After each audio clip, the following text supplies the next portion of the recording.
अवैध साहब, एक सेकंड। पार्लिमान की बालादस्ती इज्जत इस वक्त स्टेक पे है। जो नून लीग उसको लेके निकली है, स्पीकर कौमी पंजाब असेंबली उसे करने लगे हैं। मियां साहब जरा अवैध साहब सवाल है, तो ये हुल्लड़बाजी है। 1.5 साल आप ना वजीर आला को बोलने देते हैं, ना आप स्पीकर की रूलिंग सुनते। मतलब बदमाशी भी तो अलाउ नहीं होगी ना सर। बदमाशी के बुनियाद पर सजा मिलेगी 26 एमपीएस को आपके, तो आइंदा से कोई लोग तमीज से बात करेंगे। अवैध साहब बिस्मिल्लाहिर्रहमानिर्रहीम। देखिए, जहाँ तक तो ये हुल्लड़बाजी और बदमाशी की बात करते हैं, थोड़ी सी मैं मियाँ साहब को वो तारीख़ पे बता दूँ। अभी रिसेंट पास्ट का वाक़या, जब मियाँ अपने चौधरी परवेज़ इलाही साहब चीफ मिनिस्टर पंजाब हुए थे और बहुत ज़्यादा ज़ोर था कि वो हमज़ा जो हैं वो चीफ मिनिस्टर बने, और उन्होंने पार्लियामेंट के उसके अंदर पंजाब असम्बली के अंदर इतनी हुल्लड़बाजी की, और उसके अंदर बाकायदा तौर के ऊपर वो अभी, क्योंकि उस वक्त चीफ मिनिस्टर जो थे, ये फैसला हो चुका हुआ था, और चीफ मिनिस्टर अभी शहबाज शरीफ ये हमज़ा थे, और उन्होंने आईजी पुलिस समेत जो है सीनियर ऑफिसर्स पुलिस को असम्बली के अंदर बुलाया, और इस कदर मार कुटाई हुई कि परवेज़ इलाही साहब को हॉस्पिटलाइज किया गया, करना पड़ा, वहाँ लेके गए उठाकर, और ऑक्सीजन टेंट में रहे वो फॉर सम टाइम। सर ये कोई अच्छी बात तो नहीं है ना अवैध वो साहब, आप कैफियत एक अच्छी मिसाल नहीं नहीं है, नहीं है। मैं ये कह रहा हूं कि यही बात, पाबंदी लग जानी चाहिए ना, डीसीड होना चाहिए मेंबर को अगर बदमाशी करे तो। बिल्कुल नहीं। अच्छा वो नहीं, ये नहीं है। नहीं, ये डीसी, देखो सवाल ये है कि मैं यही बात कर रहा हूँ कि ये इनको याद दिला रहा हूँ कि ये कह रहे हैं कि यही सब कुछ हो रहा है, हम बद से बदतर की तरफ चले जा रहे हैं। जब पीपल पार्टी की हुकूमत थी 2008 से लेकर 2013 तक, तो उस वक्त देखा था आपने क्या वहाँ पे हुआ था असम्बली के अंदर, जो हंगामा हुआ था इस कदर, जब प्रेसिडेंट की स्पीच के ऊपर, जरदारी साहब की स्पीच के ऊपर वो हंगामा राई हुई थी कि जिसकी कोई इंतहा नहीं। आपका पॉइंट क्या है? और वो चीज़ें फाड़ी गई थी उस वक्त। मैं कहना ये चाह रहा हूँ कि हुल्लड़बाजी, पॉइंट क्या है आपका?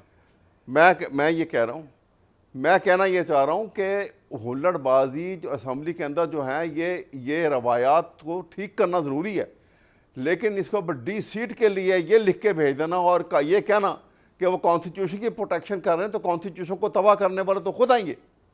कॉन्स्टिट्यूशन का ये हाल अगर ना हुआ होता, अगर हम तो पहले दिन से शोर मचा रहे हैं कि रूल ऑफ लॉ को अगर आपने रूल ऑफ अथॉरिटी से ना बदला होता, अगर यहाँ पे डिस्पोटिज्म ना होता, तो ये बातें नहीं होनी थी। ये इस हद तक पहुँच गई हैं, बुरी होती गई हैं, लेकिन ये इस नहज तक आ जाना जो है, इसका मतलब है कि पाकिस्तान से रूल ऑफ लॉ का तस्वर ख़त्म हो चुका है। आइन प्रैक्टिकली जो है इन एप्लीकेबल हो चुका है। तो ये ख़तरनाक तरीन सूरत हाल है जिससे हम दो चार हैं, और इसके आइंदा नताइज जो हैं वो इससे भी भयानक होंगे। अगर इसके ऊपर कहीं बंद ना बांधा गया और इनके ऊपर कोई रुकावट खड़ी नहीं की गई, और वो भी कानून की बारादस्ती की बुनियाद पर रुकावट ना हो, अगर सिर्फ ताकत की बारादस्ती की बुनियाद के ऊपर अगर आप किसी को रोकना चाहेंगे और कहेंगे कि साहब कुछ ठीक हो गया, तो वो ठीक नहीं होगा, वो फिर और बढ़ती जाएगी बात। और यही प्रॉब्लम आज हमारे साथ है जिससे हम दो चार हैं एज ए नेशन। मैं कोई जस्टिफाई नहीं कर रहा किसी के एक्ट को, लेकिन मैं जो बढ़ती हुई सूरत हाल जो सामने आ रही है, मैं उसको बता रहा हूँ। इसका हल ये है कि रूल ऑफ लॉ की पाबंदी is the only answer, there is nothing else. और वो कॉन्स्टिट्यूशन अगर है तो होगी, और अगर कॉन्स्टिट्यूशन को आपने बाला ताक डाल दिया तो फिर सवाल ही पैदा नहीं होता कि उसकी हो। यहाँ पर तो सूरत हाल ये है कि इस्टेब्लिशमेंट के अंगूठे के नीचे है ये हुकूमत, और हुकूमत के अंगूठे के नीचे है जुडिशरी। किससे कोई पूछेगा और किससे को बात करे? खतरनाक सूरत हाल है जिससे हम दो चार हैं। सर ये आप सुप्रीम कोर्ट पर बड़ा रखीक हमला कर रहे हैं। हम तो समझते हैं हमारी सुप्रीम कोर्ट आजाद है और आजाद फैसले आ रहे हैं, लेकिन आपने ये बड़ी ज्यादती की है। वैसा मैं अपना प्रोटेस्ट रिकॉर्ड करा रहा हूँ इस वक्त। आप सुप्रीम कोर्ट को कह रहे हैं कि वो हुकूमत के अंगूठे के नीचे। मैं तो हैरान हूँ यार, 26 एमपीएस को बचाने के लिए आप सुप्रीम जी माशाल्लाह।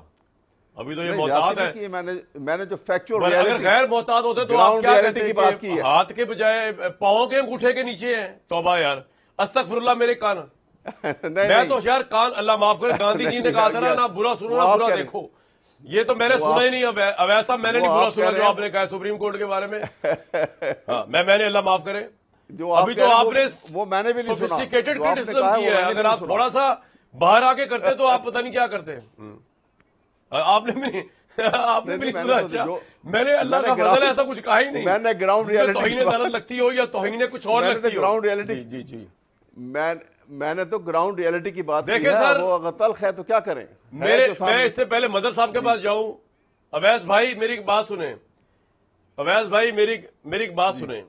मैं इससे पहले मदर साहब के पास जाऊं, मेरे वालिद साहब मेरे मुतालिक ये कहते हैं, मैंने कहा आपको बता दूं कि मैं कभी, वो कहते हैं ये ख्वाब में भी रेड लाइन क्रॉस नहीं करता। ऐसी ट्रेनिंग हुई हुई है बचपन से अल्हम्दुलिल्लाह कि हमें पता है रेड लाइन कौन सी क्रॉस नहीं करनी। तो ये मसला है मेरा, तो ये मामला है।